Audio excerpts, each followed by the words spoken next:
श्रीलक्ष्मी या देवी सर्वभूतेषु शक्तिरूपेण संस्थिता नमस्तस्यै नमस्तस्यै नमस्तस्यै नमो नमः। पिपीलिकाओं यानी चींटियों से लेकर ब्रह्म तक पराशक्ति का प्रभाव की निहित है। इस शक्ति के अभाव में त्रिमूर्ति भी अपना अपना काम नहीं कर सकते। तो साधारण देवताओं और मानवों के बारे में कहना ही क्या।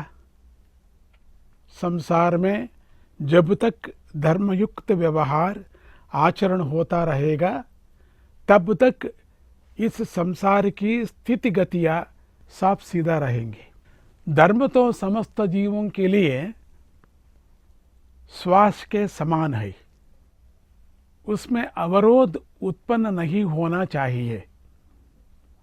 जब धर्म में बाधा पहुंचेंगी तब संसार की जीवों के जीवन यापना में बाधाएं उत्पन्न होती रहेंगी। धर्म कर्म के अनुष्ठान में अवरोध उत्पन्न हो जाए तो प्रजा के जीवन में उपद्रव पैदा हो जाएंगे। धर्म के अनुष्ठान में भंग डालने के लिए दुष्ट शक्तियां सिर उठाती है।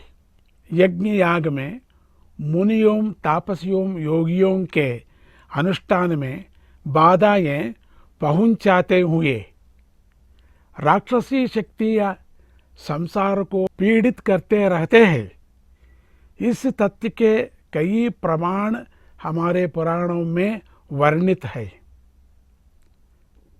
जब जब धर्म की हानि होती है तब तब शिव और केशव राक्षसों का संहार कर लोगों की रक्षा करते रहते हैं। एक बार समस्त राक्षसों का संहार कर लोकों में शांति की स्थापना कर शिव और केशव प्रसन्नता पूर्वक अपने अपने निवास स्थान पहुंच गए। शिव जी का पार्वती ने और विष्णु जी का लक्ष्मी देवी ने अभिनंदन करते हुए स्वागत किया। शिव और केशव ने यों ढींग हांकी, क्या समझ रहे थे हमारे बारे में? हम ना होते तो इन राक्षसों का सामना कर कोई भी इनका संहार नहीं कर सकते थे। समस्त लोगों के जन हाहाकार कर मर जाते।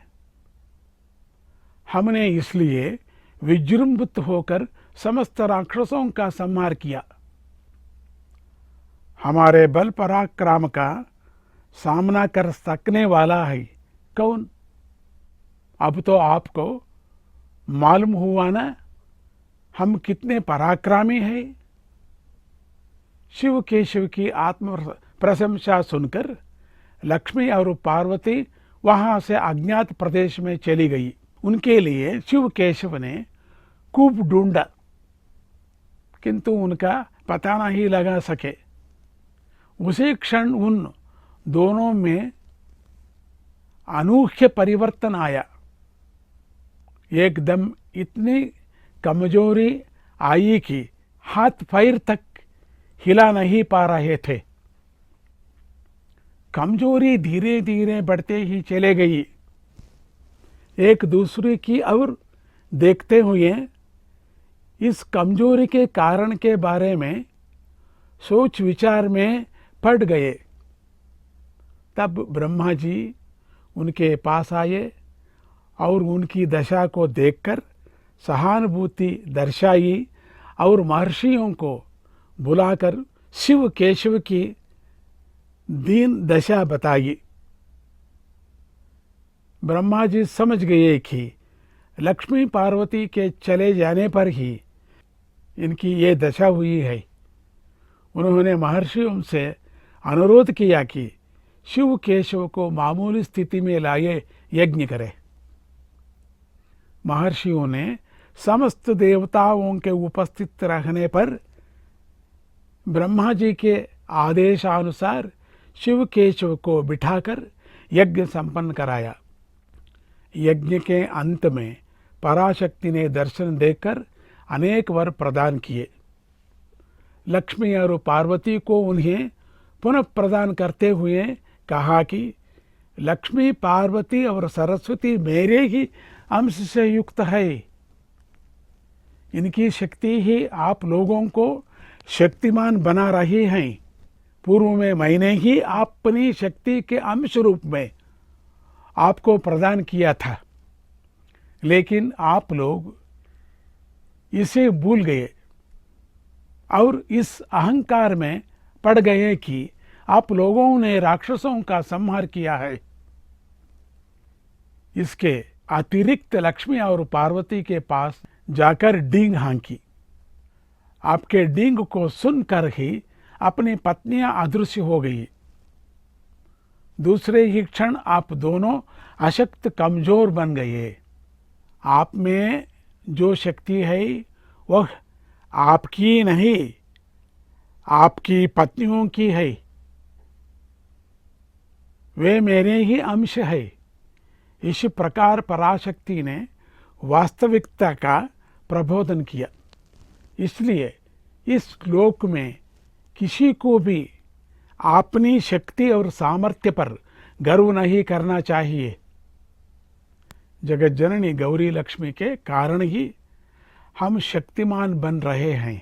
लौकिक दृष्टि से देख तो भी यह कहकर अहंकार करना गलत है कि मैंने अपनी प्रज्ञा से यह काम किया है, मैंने यह डिग्री प्राप्त की है, अपनी योग्यता के कारण बड़े ओहदे पर पहुंच गया हूँ, इतना अधिकार मेरे हाथों में है, इतनी मेहनत करके इतना धन कमाया है, आदि आदि। यह एकदम अज्ञानजन्य है।